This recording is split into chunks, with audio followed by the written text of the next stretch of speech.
What's up, everybody? This is your boy PJ with BMore Tech 411, and this is my full review, or 48-hour review, 72-hour review on the Galaxy XR headset here. So please like, subscribe, comment, share, give me suggestions in regards to my video, my content. I really appreciate you guys watching, appreciate you guys subscribing. For those who have subscribed, I have tons of new subscribers, which I am very, very, very grateful for as a new upcoming YouTuber. So without further ado, let's get into this full review. So it's a little weird throwing this with the glasses on. I was watching the Sunday night football game, but these are the Galaxy XR headset. If you want a more thorough, I guess, dive into everything out the box of this device, check out my unboxing on the Galaxy XR headset. But for this video, I just want to go through things about them that I didn't go through in that video, my likes, dislikes, and maybe things you guys might find important that might draw you into actually purchasing this device. So, like I said in my unboxing, this is the rival to the Apple Vision Pro. Off the bat, pricing wise, it undercuts the Vision Pro in half. The Vision Pro costs about $3,400, I think $49, which is crazy. The Galaxy XR comes in at $1,799. Also, if you want some tips and tricks on how to save a little bit more money on this headset, check out my channel, my unboxing of this, and I broke it down in terms of ways in which you can save a little bit of money. So check that out too. But yeah, so that's pretty much it with the pricing. So it completely undercuts it. And I've used the Vision Pro, but only in the demo at the Apple Store. And I feel like this headset matches up really well with that headset. Like they're very, very similar. I think I have more,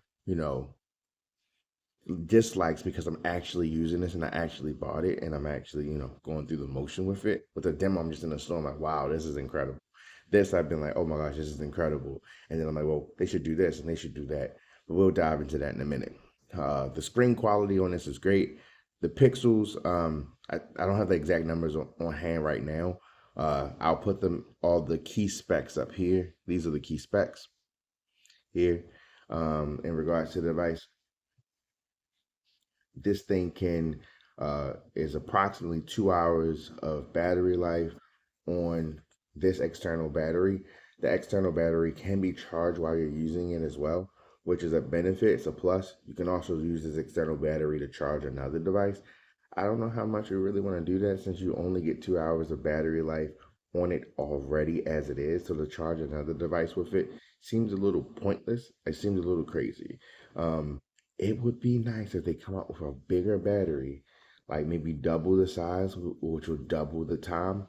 But we'll see what happens. We'll see what happens in regards to that.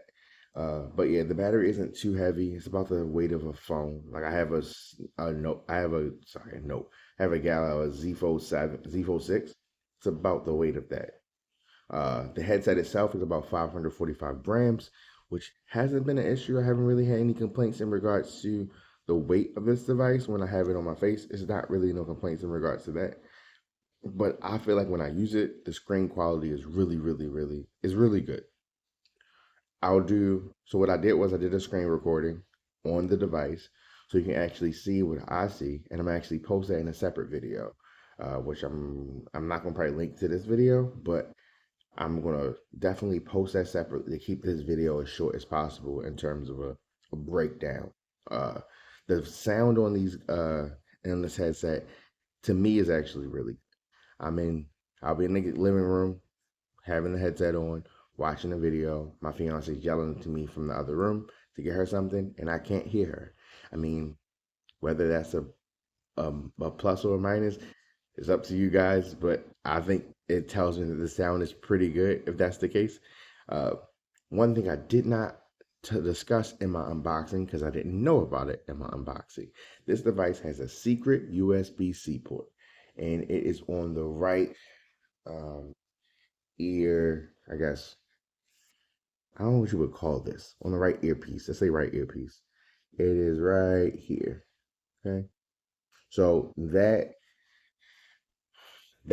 when I first found out on Reddit, shouts out to the people on Reddit. I don't have the exact name of the Reddit person, but I will add it up here. Um, when I first saw it, I'm like, whoa, it has a secret USB-C port. I didn't see. That is crazy.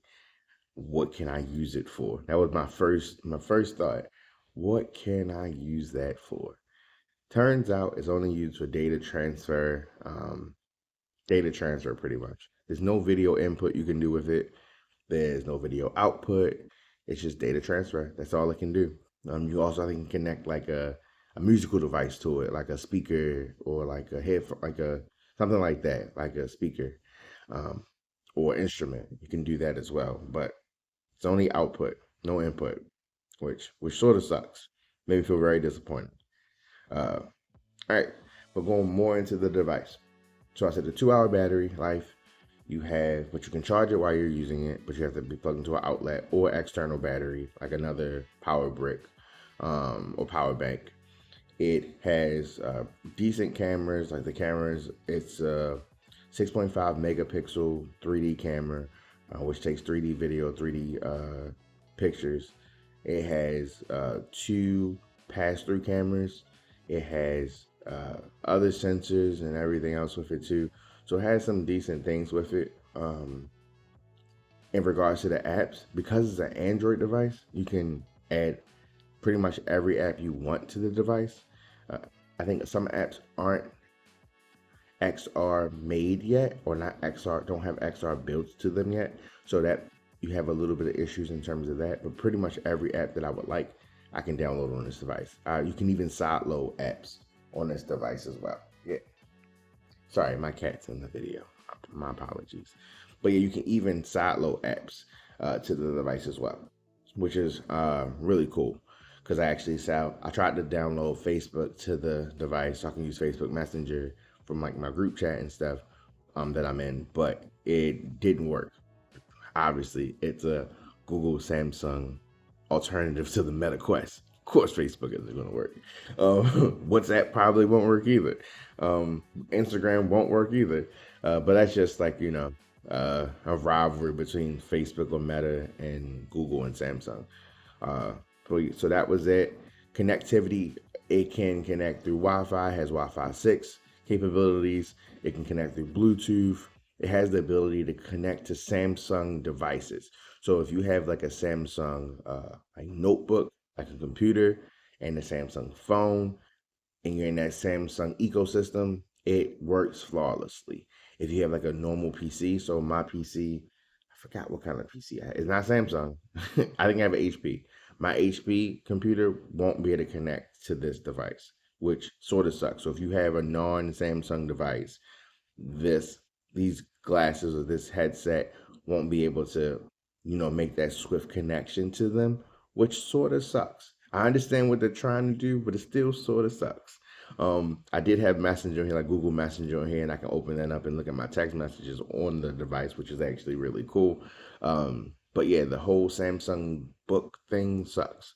And as another like con, Samsung Dex, which if you have a Samsung device out there, Samsung Dex is like a iconic staple of mostly every Samsung device. Like, even though this is like one of the first times going to like an XR headset, this device does not come with Samsung Dex, and Samsung Dex cannot be side loaded to it. Take that as you may. Take that as you may.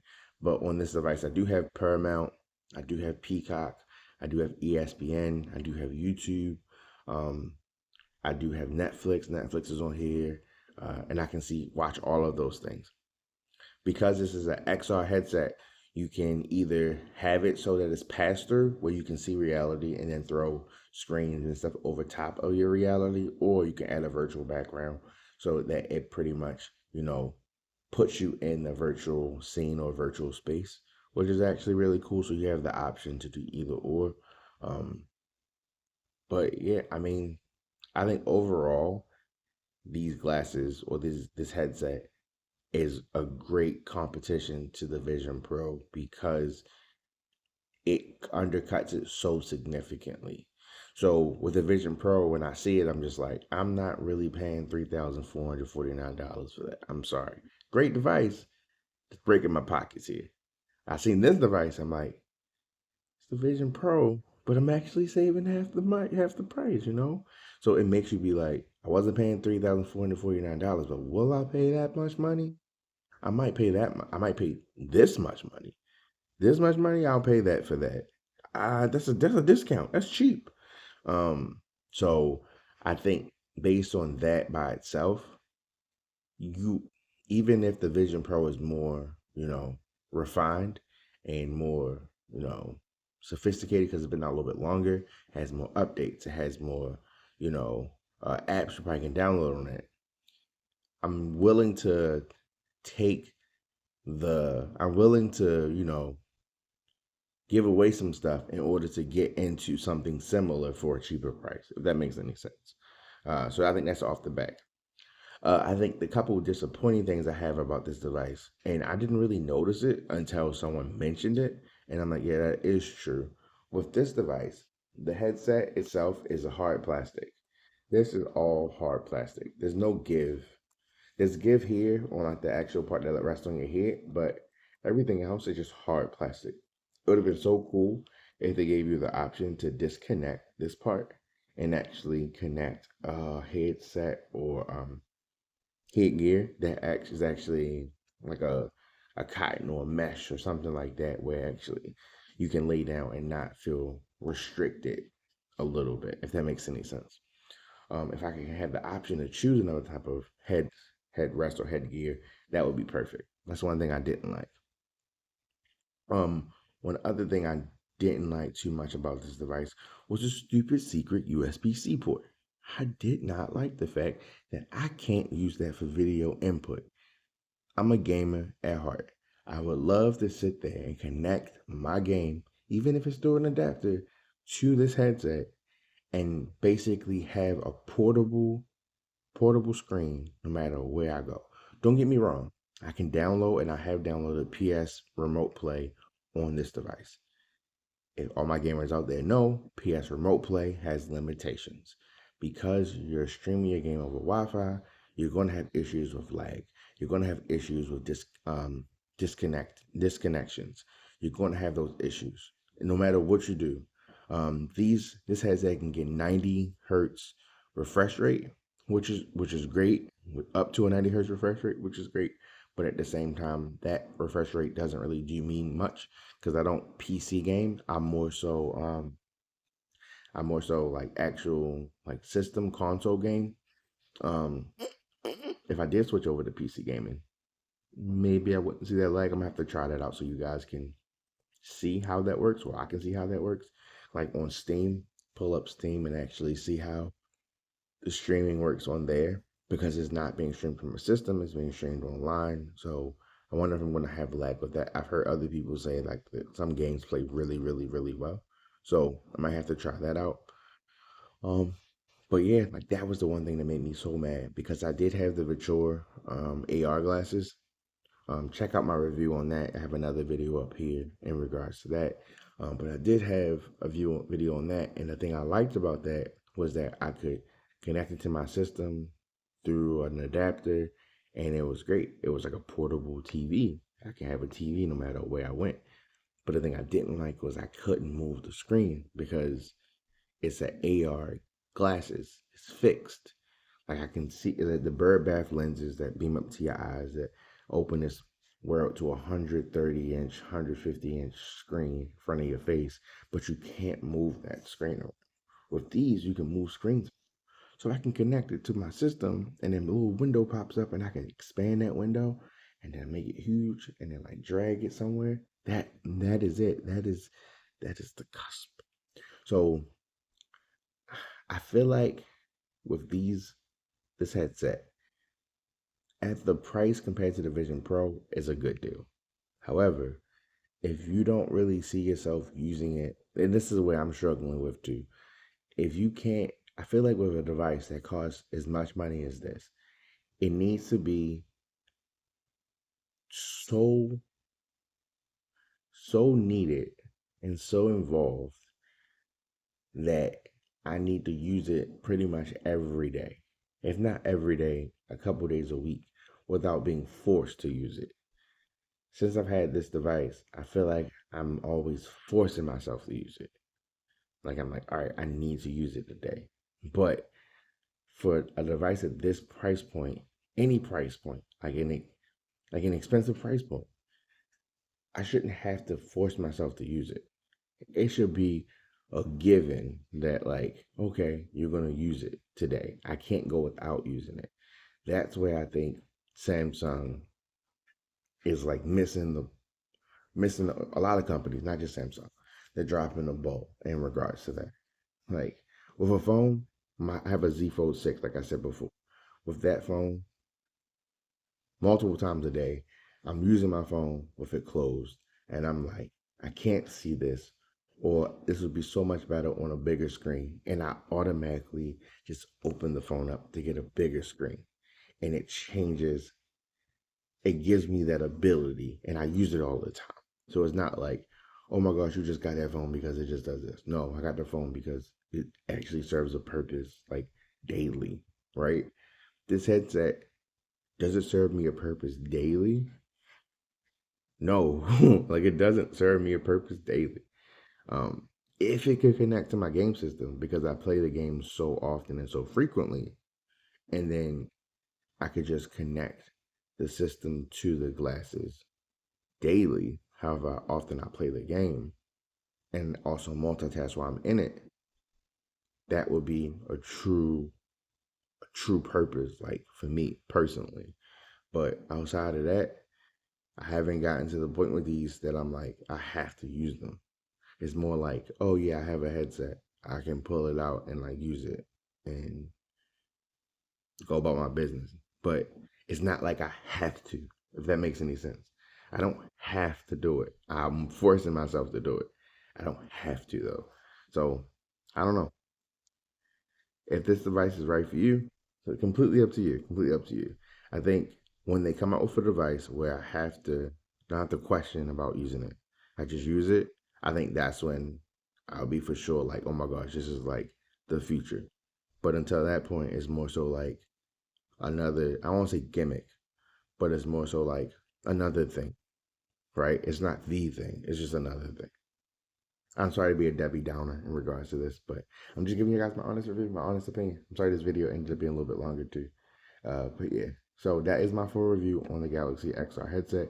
If you guys have any other things you want me to talk about this headset, anything you guys want to know, just hit me up. Write me in the comments. I don't know if you can write me on the side on YouTube or whatever, but yeah.